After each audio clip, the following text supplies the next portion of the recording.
vous le disiez, les autorités de sûreté nucléaire de 3 pays, surnommés généralement les gendarmes du nucléaire, viennent de signaler des défauts de conception susceptibles de poser de graves problèmes de sécurité. Des techniciens français, anglais et finlandais ont constaté des anomalies sur les systèmes de contrôle et de commande du réacteur EPR, actuellement en construction à Flamanville. Stéphanie Lemaire.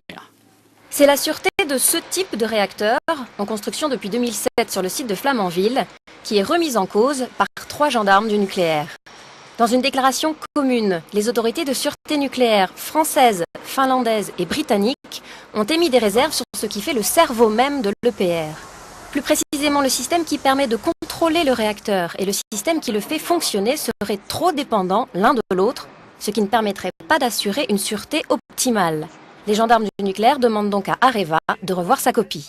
Les antinucléaires et notamment Greenpeace exigent que le principe de précaution soit appliqué et que cesse le chantier de l'EPR. Areva, pour sa part, estime pouvoir apporter des solutions qui n'auraient pas d'impact sur les travaux déjà effectués. Le tout premier EPR est en construction en Finlande depuis 4 ans. Il a accumulé retard et dépassement de budget. Le deuxième est situé sur ce site de Flamanville et un troisième EPR est en projet à Panly, près de Dieppe. C'est la vitrine du nucléaire français qui est ainsi mise en question. L'enjeu est de taille puisqu'Areva négocie une centrale de type EPR aux États-Unis et en a vendu 2 à la Chine. Et on va retrouver en direct de notre bureau de Cherbourg Didier Anger, un des administrateurs du réseau Sortir du nucléaire. Vous demandez ce matin, M. Anger, que le chantier de l'EPR soit arrêté purement et simplement. Est-ce que ça n'est pas un peu brutal comme proposition ? Eh bien, écoutez, cela fait déjà 2 ans que les problèmes sont posés en Finlande.